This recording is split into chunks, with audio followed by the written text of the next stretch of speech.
श्रीचैतन्यमनोभीष्टं स्थापितं येन भूतले स्वयं रूपा कदामयं ददाति स्वपदान्तिकं वन्देऽहं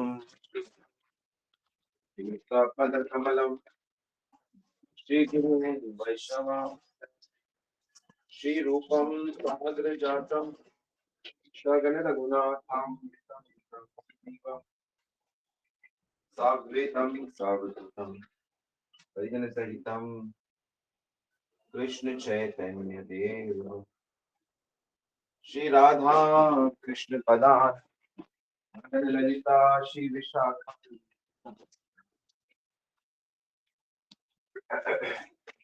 जय श्री कृष्ण चैतन्य प्रभु नित्यानंद श्री अद्वैत गदाधर श्रीवासादि गौर भक्त वृंद हरे कृष्णा कृष्णा कृष्णा हरे हरे हरे राम राम राम हरे हरे। हरे कृष्णा। सभी का बहुत बहुत स्वागत है नित्य श्रवण की कथा में। और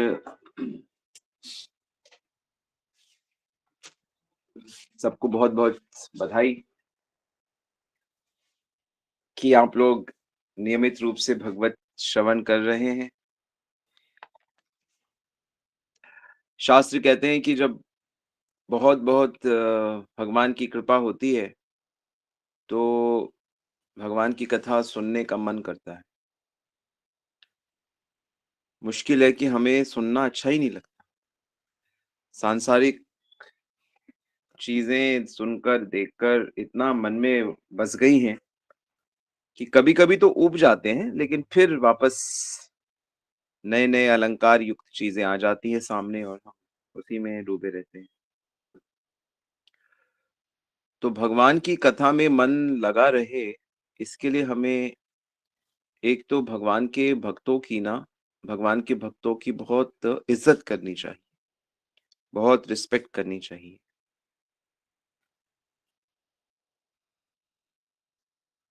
भगवान के भक्तों का सम्मान करने से भगवान की कथा सुनने में रुचि बढ़ती है। तो ये सिद्धांत है। कई बार लोग कहेंगे कि क्या ये साधुओं को इतना जाके दर्शन करना, साधुओं का प्रणाम करना, उनके सेवा करना, क्यों? क्या फल है इसका? शुश्रयो श्रद्धानस्य वासुदेवा कथा रुचि।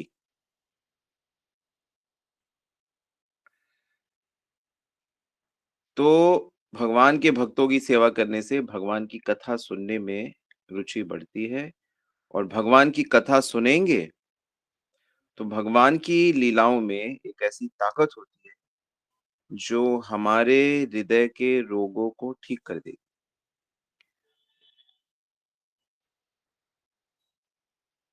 और फिर हम भगवान की उन कथाओं को, उनके लीला के रहस्यों को समझेंगे कि भगवान ने ऐसा क्यों किया, भगवान कैसे सोचते हैं, आम लोग कैसे सोचते हैं, भक्त कैसे सोचते हैं। तो फिर हम इस जगत के रहस्यों को समझ पाएंगे। ये जगत कैसे चलता है, कैसे बढ़ता है, कैसे बिगड़ता है, कैसे जन्म मृत्यु रूपी चक्र चल रहा है। जन्म, बचपन, कुमार अवस्था, यौवन अवस्था, मध्य अवस्था, वृद्ध अवस्था, शरीर छूटना, फिर जन्म, फिर शिशु अवस्था, कुमार अवस्था, युवा अवस्था, मध्यम अवस्था, वृद्ध अवस्था, शरीर छूटना, शरीर प्राप्त करना, उसके बाद माँ के गर्भ में जाना कर्मों के अनुसार। तो ये खेल चल रहा है। ये खेल दिख रहा है कि नहीं दिख रहा? नहीं दिख रहा। उत्क्रमानन्तं स्थितिं वापिं भुजितां न गृणाविता विमूढ़ा नानुपश्यन्ति पश्यन्ति ज्ञान चक्षुषा। कैसे एक आत्मा अपने पुराने शरीर को छोड़कर नए शरीर को धारण करती है, वो मूर्ख व्यक्ति नहीं देख सकता, लेकिन बुद्धिमान ज्ञान की आँखों से पश्यन्ति ज्ञान चक्षुषा वो देख रहा है। तो हम इस लायक कब बनेंगे कि हम अब इस मानव योनि से और ऊँची श्रेष्ठ अपनी परम स्थान को प्राप्त करें?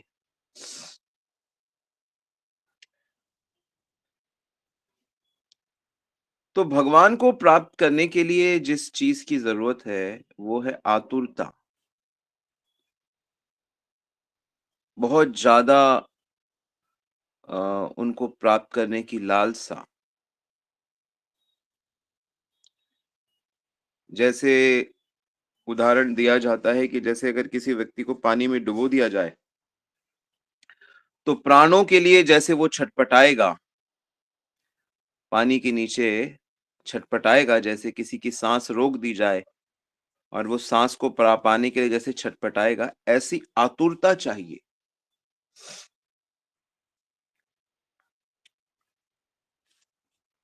लौल्यम एकम अपि मूल्यम भगवत प्राप्ति के लिए।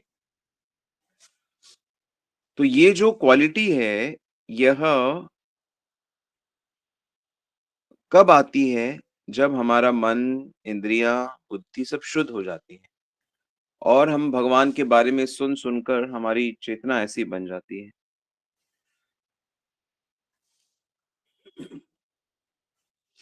हृदय के रोग ठीक हो जाते हैं जब। नहीं तो हृदय में, बुद्धि में ऐसे रोग लगे हुए हैं कि हम बस कामना करते रहते हैं, कामना करते रहते हैं। किसी की कामना है संतान को सेटल करना है, किसी की कामना है कि भई अपना मकान बनाना है, किसी की कामना है एक सोर्स ऑफ इनकम पक्की हो जाए, किसी की कामना है कि मेरी एक दुकान और खुल जाए। तो ऐसे हम लोग क्या करते हैं कि कामना बनाते रहते हैं और उन इच्छाओं को पूरा करने में लगे रहते हैं और हम ऐसा सोचते हैं कि चलो भगवत प्राप्ति भी हो जाए तो ठीक है, बढ़िया है। लेकिन कामना के साथ होनी चाहिए। मैं सच कह रहा हूँ कि नहीं? क्योंकि मैं खुद अभी इन सब चीज़ों से बहुत जूझ चुका हूँ। हालाँकि हमारी कामनाएँ तो प्रचार को लेकर ही होती है, लेकिन ख़ैर कामना तो कामना ही है। चाहे वो प्रचार को लेकर हो कि संसार को लेकर हो। लेकिन ईश्वर प्राप्ति की कामना सबसे ज़्यादा ज़रूरी है।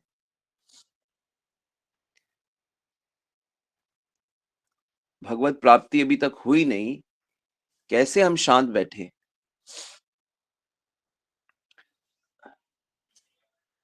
तो हमारे पास रास्ता क्या है? हमारे पास तो जो है सो है, जो है सो उसी को लेके हम जी रहे हैं।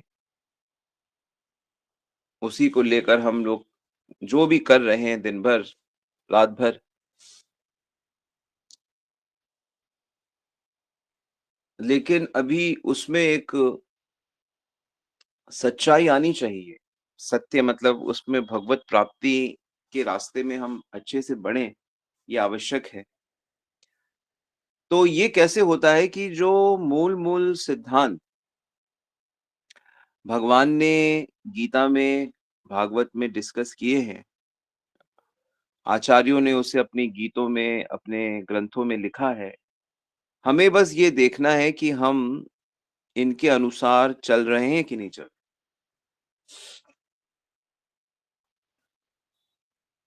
अब जैसे गीता में एक सिद्धांत है, राग द्वेष विमुक्ते तु विषयान इंद्रिये निश्चरन् आत्मवश्ये विधेत आत्मा प्रसादम आदि गच्छति। 264 भगवत गीता। तो इसमें भगवान कह रहे हैं कि जो मनुष्य राग और द्वेष से मुक्त है और जिसने अपनी इंद्रियों को संयमित कर लिया, वश में कर लिया है, मतलब समर्थ हो गया है, आत्मवशे विधेय आत्मा तो वही व्यक्ति भगवान की कृपा प्राप्त कर सकता है, पूरी कृपा। अब हम तो सारे फेल हो गए, हम तो भई आउट ऑफ द क्लास चले गए, क्योंकि हमारा तो बहुत सारी चीज़ों से लगाव है।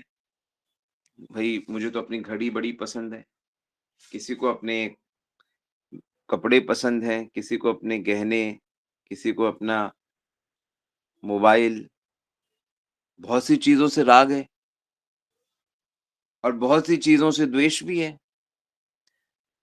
वस्तुओं से भी, व्यक्तियों से भी।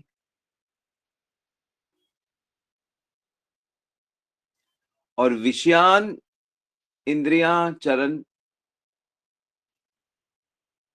इंद्रियाँ किसकी नियमित हैं? हर समय तो कुछ न कुछ खाने का मन करता है।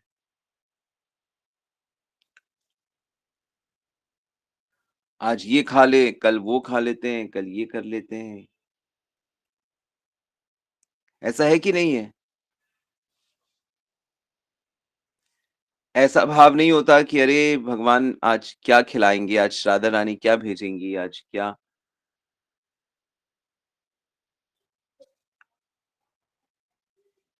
तो जब तक ये तो सिर्फ़ खाने की मैं सिर्फ़ एक जीभ की इंद्री की बात कर रहा हूँ। आँख की इंद्रियाँ, कान की इंद्रियाँ, तो नाक की इंद्रियाँ, त्वचा की इंद्रियाँ, स्पर्श इंद्रियाँ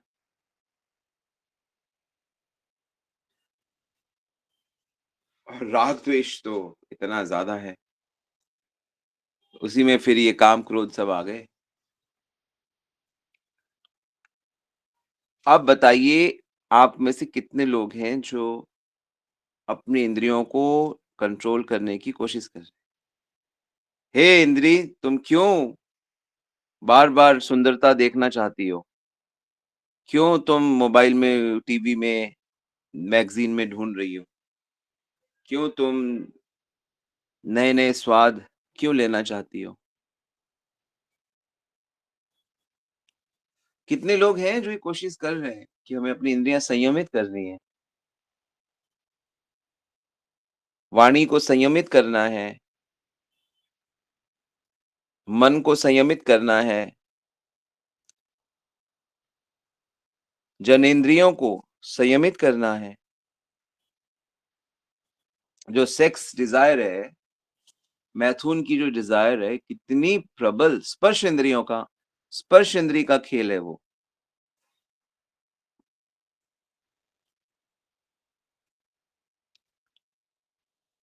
तो इतनी यही तो माया का चक्र है, माया ने ऐसे जगत में डाल दिया है, 2 योनियाँ बना दी हैं स्त्री-पुरुष। हर योनि में हर योनि में स्त्री-पुरुष बना दी उसने और आपसी आकर्षण पैदा कर दिया और लोग उसी से जूझते रहते हैं। भगवान तो कह रहे हैं कि भई तुम शारीरिक आकर्षण से हट के आत्मा आकर्षण में अपने मन को लगा के दिखाओ, बस इतना करके दिखाओ, तो तुम मुझे प्राप्त मेरी कृपा प्राप्त कर लोगे। तुम कोशिश करो, मदद करूँगा मैं। लेकिन सवाल ये है कि हम लोग कोशिश ही नहीं करते। हम कहते हैं कि इंद्रिय तृप्ति के साथ में मिलो प्रभु, भोग विलास के साथ में मिलो आप। बातें हम सब त्याग की ही करते हैं, लेकिन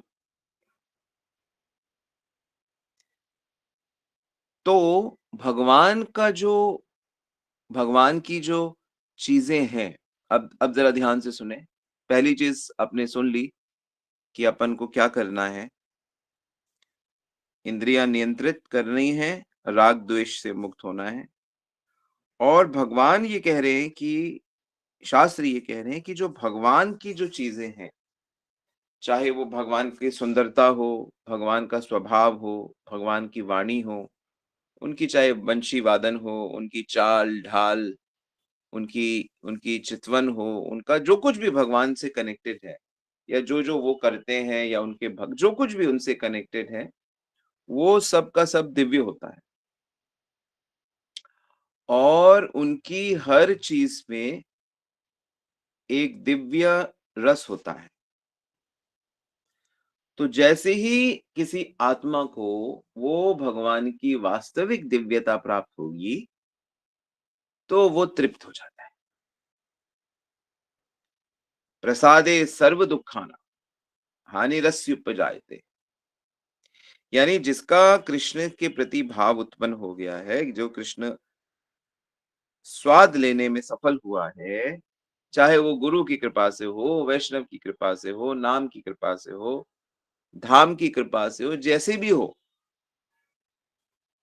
यदि वो दिव्यता के भगवान के दिव्य व्यक्तित्व को कहीं से भी ज़रा-सा भी स्पर्श कर पाया है, चाहे आँखों से, कान से, जीभ से, नाक से, हाथों से, जैसे भी हो,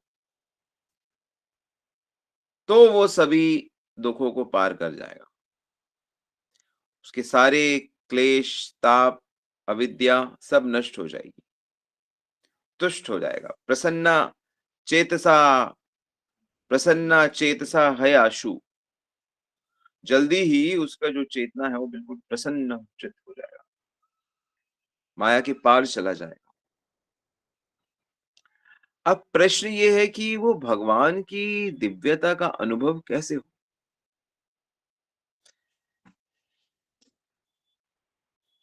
भगवान का जो कुछ भी है, कहीं से भी हो, चाहे प्रसाद हो जाए, भगवान का जो दिव्य प्रसाद है, हम कहीं भी जाते हैं, भगवान मंदिर में प्रसाद मिलता है, भक्तों के घर में प्रसाद मिलता है। वृंदावन में जगन्नाथपुरी तो प्रसाद के लिए इतना फेमस है। लेकिन उस प्रसाद में हमारी जो भावना है, वो प्रसाद की कहते ज़रूर हैं, लेकिन हमारा जो मन है, उसे भोग भावना से ही ग्रहण करता है। इसलिए हमको वो प्रसाद का आनंद नहीं आता। हमको हमको लड्डू या खाजा या बूंदी या जो भी है, उसका स्वाद आता है। इसीलिए आचार्यगण कहते हैं कि देखो जभी भी खाने की चीज़, भोग की चीज़ सामने आए, तो हाथ जोड़कर पहले उसमें आप भगवतीय भावना करो। महाप्रसाद का जो महात्म्य है, उसकी भावना करो और फिर उस भावना से उसे ग्रहण करो, तो फिर आप प्रसाद का आपकी भाव भाव हो जाएगी और आप दिव्यता को स्पर्श कर लोगे।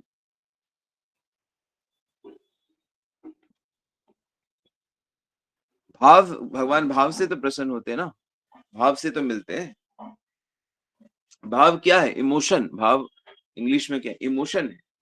मन मन का प्रवेश है, मन का स्पर्श है।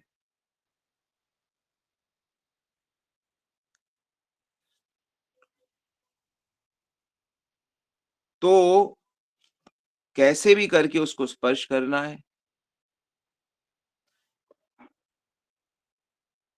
तो सिद्धांतों के पालन में यदि दृढ़ता नहीं होगी, जिद नहीं होगी, पागलपन नहीं होगा कि नहीं पालन करना ही है, तब तक भगवान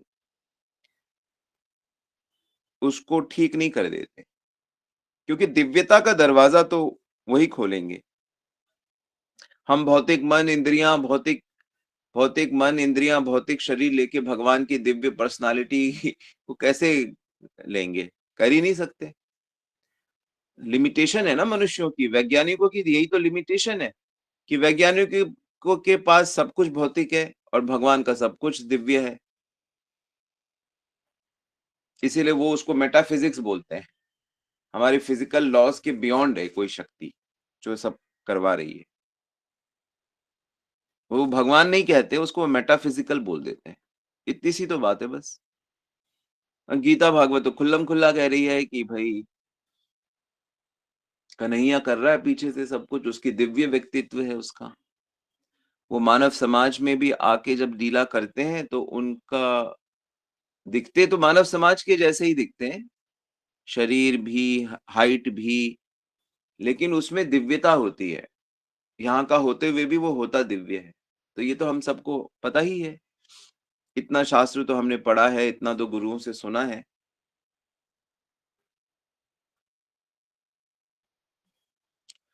तो उस दिव्यता को प्राप्त करने की चेष्टा करनी है, करनी है, करनी है। तो लगातार जब हम उसके संपर्क में रहते हैं, जैसे प्रभु के नाम के संपर्क में रहते हैं, भक्ति के जो भी अंग हैं, ईमानदारी से जब हम उसको उसको जानने की कोशिश करते हैं, तो भगवान कृपा करके उसकी दिव्यता को प्रकट कर देते हैं हमारी चेतना। उनको कोई बाहर से लाके थोड़ी हमको कुछ पकड़ाना है, वो तो अंदर ही बैठे हुए हैं।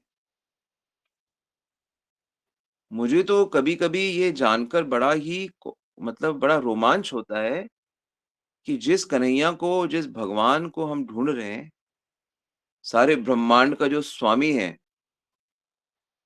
हाँ, यहाँ तो अंबानी से, अगर मुकेश अंबानी से कोई मुलाकात हो जाए तो बड़ा हम अमिताभ बच्चन से कोई हमें मुलाकात करा दे या मोदी जी से मुलाकात, तो हम बड़े गौरवान्वित होंगे कि अरे! देश के इतने महान व्यक्ति हमसे मिल रहे हैं। और ऐसे कितने धनवान और नाटककार और नेता और राजा, कितने असंख्य राजा इस देश में हुए हैं, असंख्य धनाढ्य लोग हुए हैं, होते रहेंगे, और जो सबका स्वामी है, जो सारे कोटि-कोटि ब्रह्मांड, सारे भौतिक आध्यात्मिक जगत का जो एकमात्र स्वामी है, वो हमारे भीतर वास करता है। क्या ये इससे बड़ी बात कुछ हो सकती है?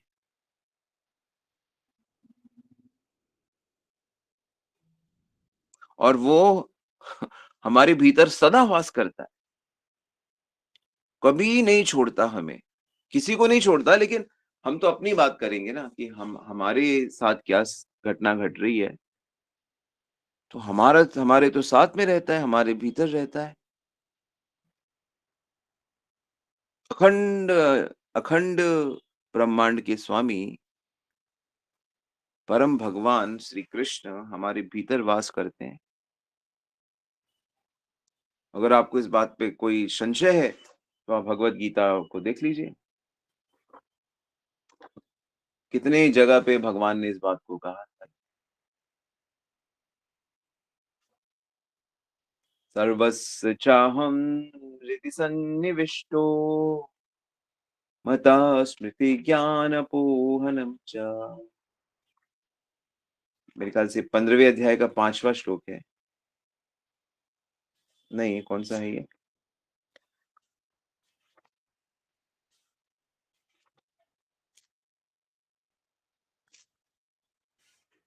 सर्वस्य चाहं हृदि सन्निविष्टो,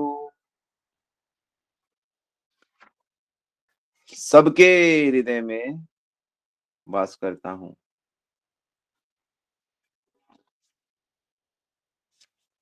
ये श्लोक है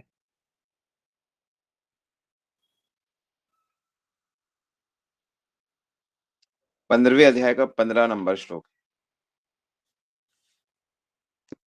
मता स्मृति ज्ञान अपोहनम च वेदैश्च सर्वे अहमेव वेद्यो वेदांत कृत्वेद विद्वेद चाहम सर्वस्य चाहम हृदि सन्निविष्टो। सर्वस्य चा अहम, सबके, सभी प्राणियों के हृदय में हृदि सन्निविष्टो स्थित हूं मैं। मुझसे ही उनको मेमोरी आती है, ज्ञान होता है, और किसी चीज को भुला भी मैं ही देता हूं।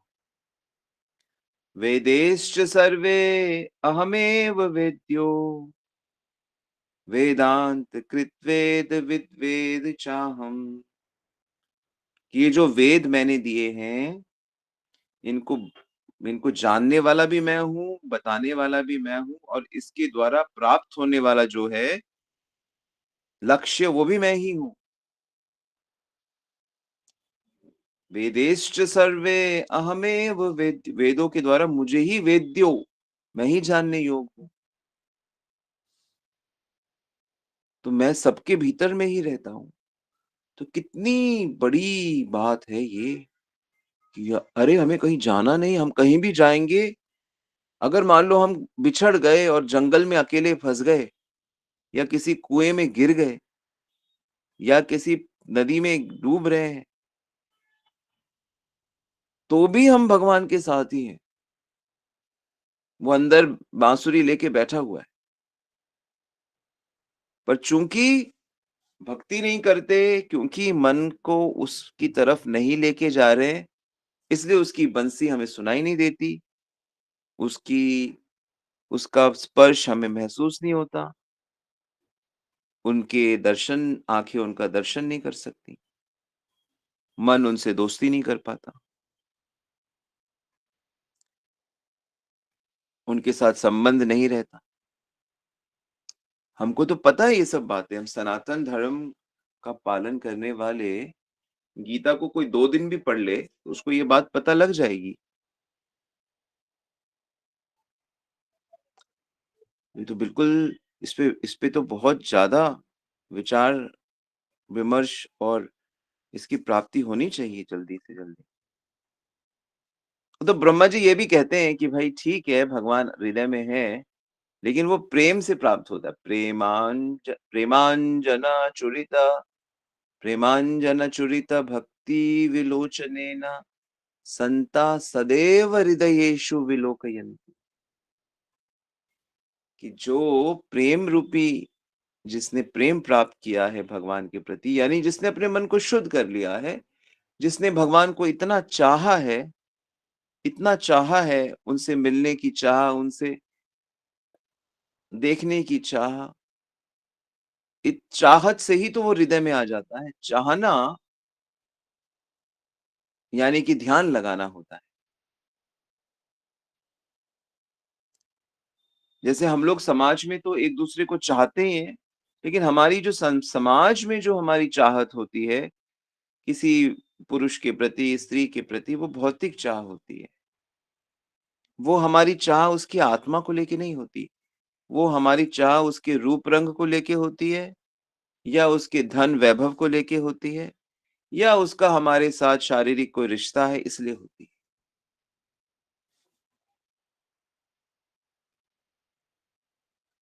संता सदैव हृदयेषु। तो भक्त जो भक्त हैं, यानी जो संत बन गए हैं, जिन्होंने इतना चाहा है कृष्ण को कि वो हृदय में उसकी उपलब्धि कर ले।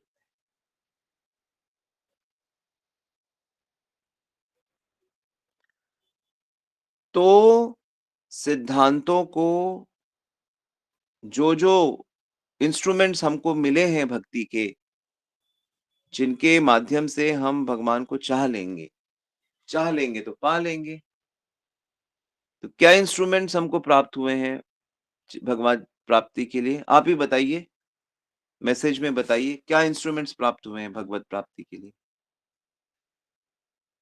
कौन-कौन सी चीज़ें प्राप्त हुई हैं आपको भगवत प्राप्ति के लिए? कि हाँ भाई, इसकी मदद से भगवत प्राप्ति हो जाएगी।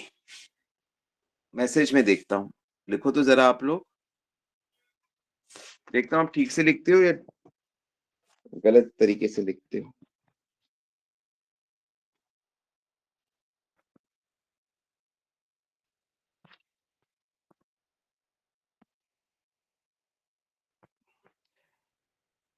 क्या-क्या प्राप्त हुआ है? देखो भाई, कीर्तन और हरिनाम आपने लिखा है, तो भाई निरपराध कीर्तन है ये, निरपराध नाम जप है। ये ऐड करना पड़ेगा आपको, ठीक है? नाम प्राप्त हुआ है आपको भगवान का, लेकिन वो कैसा नाम है? अपराध सहित नाम से नहीं होगा प्राप्त। निरपराध नाम नीले पाए प्रेम धन, ये इसमें ठीक कर लो। अच्छा, रितु माता जी ने लिखा है भक्त संग। तो भाई, भक्त का जो संग है, उसके साथ सेवक की तरह रहना पड़ेगा। कि जो भक्त है वो मेरा मालिक है।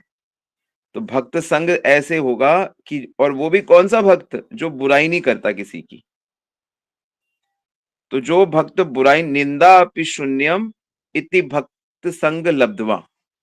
जो भक्त बुराई नहीं करता, उसके साथ अपने को, मतलब आपको, उसको आपको उस अपने आप को उसका सेवक मानना पड़ेगा हमेशा। तब जो उस भावना से रहा जाएगा, साथ में मिला जाएगा, साथ में कथा की जाएगी, कीर्तन किया जाएगा, उत्सव किया जाएगा, तो आपको वो इंस्ट्रूमेंट भगवान की प्राप्ति कराएगा। श्रवण लिखा गया है, तो श्रवण के साथ क्या है? श्रद्धा से श्रवण करना होगा कि जो कहा जा रहा है वो बिल्कुल सही है और उसका पालन करना पड़ेगा।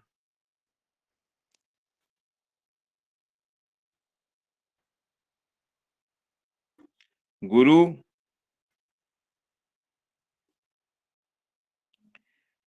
गुरु मतलब इनकी आज्ञा का पालन होगा, बात खत्म। नाम मतलब बिना अपराध के होगा। धाम मतलब मरते दम तक नहीं छोड़ेंगे। गुरु मतलब कि जो इन्होंने कह दिया वो ही मेरे प्राण है, वही मुझे करना है।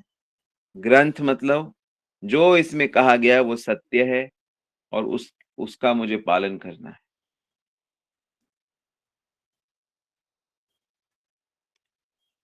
समझ में आ रहा है सबको? इंद्रिय नियंत्रित, बिल्कुल इंद्रिय नियंत्रित, कि इंद्रियां भगवान को छोड़कर कहीं और जाए ही ना। अगर जाए तो उसको दंड दो, अपने आप को दंड दो। तो ये सब इंस्ट्रूमेंट्स हैं आपके पास, हमारे पास। तो जैसे ही हम इसमें पक्के हो जाएंगे, हमारा काम बन जाए। अब देखिए कौन कितनी जल्दी इस पे पारंगत होता है, कौन प्रयास कर रहा है, कौन उसको निकट महसूस कर रहा है।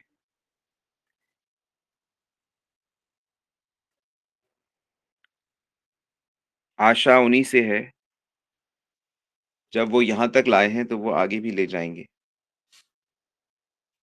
हरे कृष्णा, शिला प्रभुपाद की जय, गुरु महाराज की जय। कोई प्रश्न किसी का?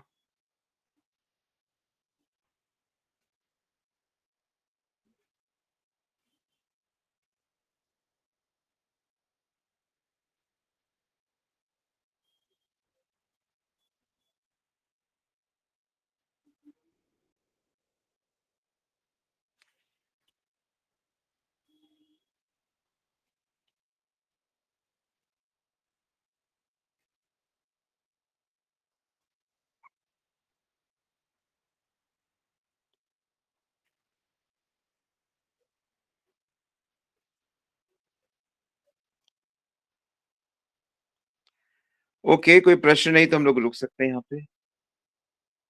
आशा करता हूँ ये वाली कुछ बातें आपने लिख ली होंगी। हरे कृष्णा प्रभु जी, दंडवत प्रणाम। प्रभु जी, साधना का प्रयास हमारा, साधना भक्ति हमारी और कृपा दृष्टि भगवान की, गुरु की कृपा, तब तो एक काम बन जाएगा। बिल्कुल बनेगा, बन ही रहा है।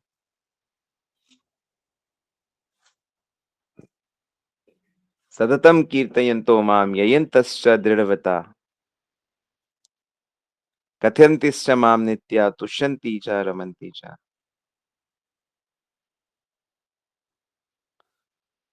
यो माम स्मरति नित्यसा तस्याहम सुलभम पार्थम। तो भगवान कह रहे हैं कि सतत नियमित रूप से, रेगुलर, ईमानदारी से जो प्रयास करते हैं, मेरा भजन में लगे हैं, मेरी भक्ति में लगे हैं, उनको मैं प्राप्त हो जाता हूँ।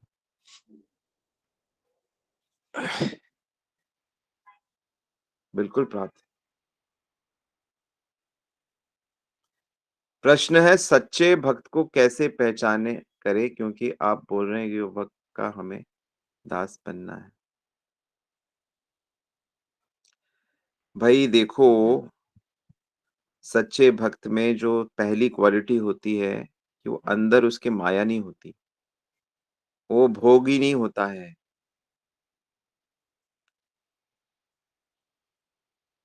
भोगी नहीं होता, भोगी। खाना, देखना, भौतिक चीज़ों का भोगी नहीं होता। कई बार जैसे मैंने 2 दिन पहले डिस्कस किया था कि कुछ-कुछ साधु होते हैं जो दिखाते हैं कि वो भोगी है, इसलिए सच्चे संत को पहचानना बड़ा मुश्किल होता है। हमारी इंद्रियाँ धोखा खा जाएँगी। तो सच्चे संत से मिलाने वाले भी भगवान ही होते हैं। सच बताऊँ, प्रार्थना करो हमेशा भगवान से कि हे भगवान, आपके शुद्ध भक्तों से ही मिलाओ मुझे और उनमें श्रद्धा दिलाओ। तो पर इसकी मोटी-मोटी जो पहचान यही होती है कि वो अंदर से भोगी नहीं होता। दूसरा,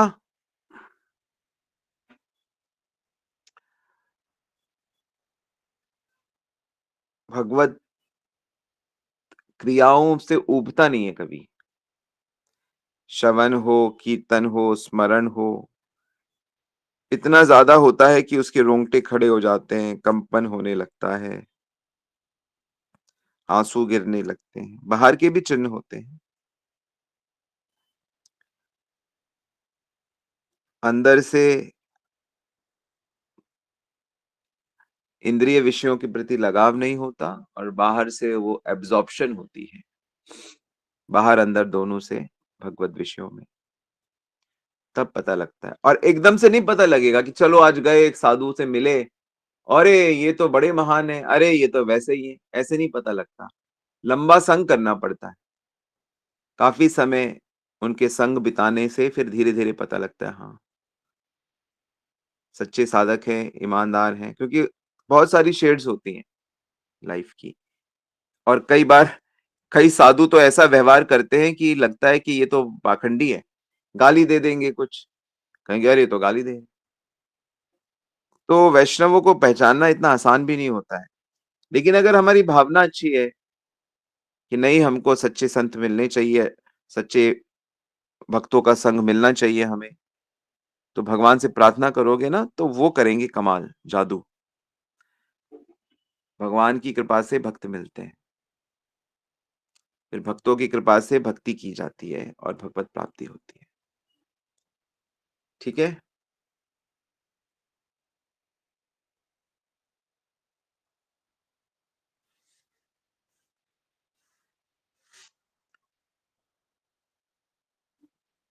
एक प्रश्न है, हरे कृष्णा प्रभु जी, कभी-कभी ये डाउट डू या डो डू या डोंट डू से सिलेक्ट कैसे करें?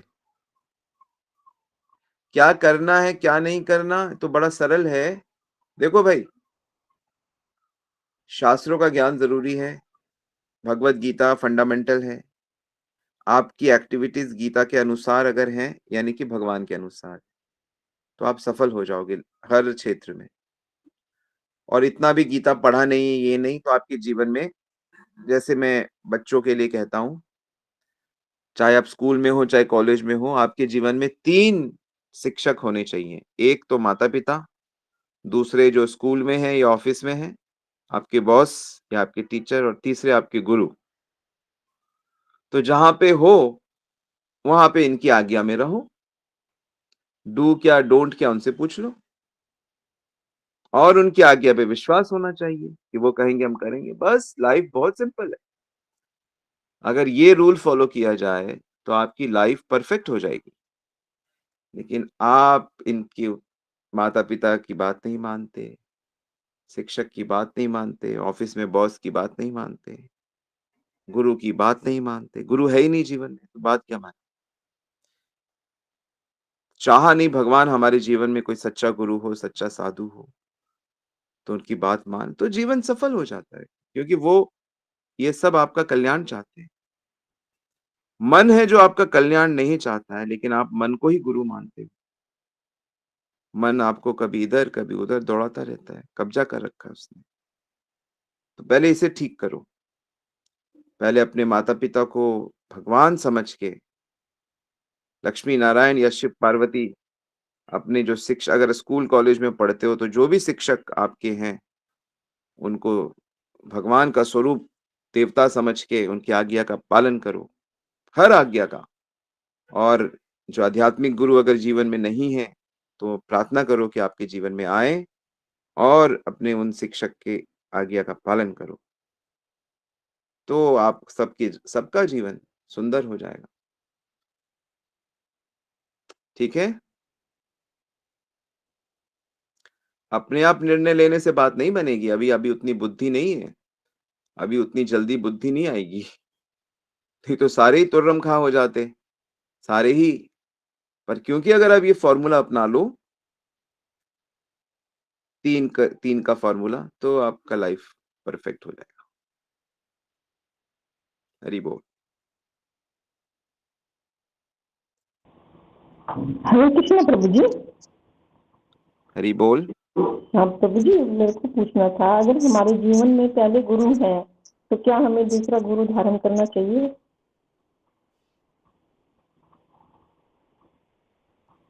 नहीं, अगर ऑलरेडी गुरु है और वो भगवान की तरफ लेके जा रहे हैं, तो दूसरे गुरु की क्या ज़रूरत है? और अगर वो जीवन में नहीं है या अप्रकट हो गए हैं या वो भगवान की तरफ नहीं, किसी दूसरी चीज़ की तरफ है, तो फिर दूसरा मार्गदर्शक की आवश्यकता होती है। ऐसा कुछ नहीं है प्रभु जी, मतलब वो भी कृष्ण भक्त हैं और उनको हाँ, तो उनकी आज्ञा का पालन करो और भगवत प्राप्ति करो, दूसरे गुरु की क्या ज़रूरत है?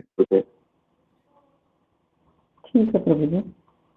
दूसरे गुरु की ज़रूरत तो तब होती है जब पहला गुरु या तो कुछ ठीक ना हो या च्युत हो जाए या तब दूसरे की आवश्यकता होगी, अन्यथा क्या ज़रूरत है?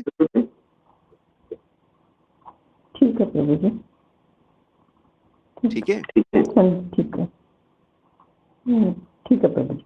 और अगर वो मान लो शिक्षा नहीं देते या उनसे संपर्क नहीं हो पाता और उनसे मान लो मंत्र लिया हुआ है, तो उनसे आज्ञा लेके किसी शिक्षक दूसरे गुरु के शरण में जा सकते हो, लेकिन उनकी आज्ञा से कि हम इनके संपर्क में आए हैं, ये भक्ति के बारे में बता रहे हैं, तो क्या हम उससे शिक्षा ले सकते हैं? तो अगर वो कहते हैं हाँ, तो लो, नहीं तो मत लो। उनकी आज्ञा पालन करो, भगवत प्राप्ति। ठीक है प्रभु जी, ठीक है। हरि हरे बोल। कृष्ण, हरे कृष्ण प्रभु जी।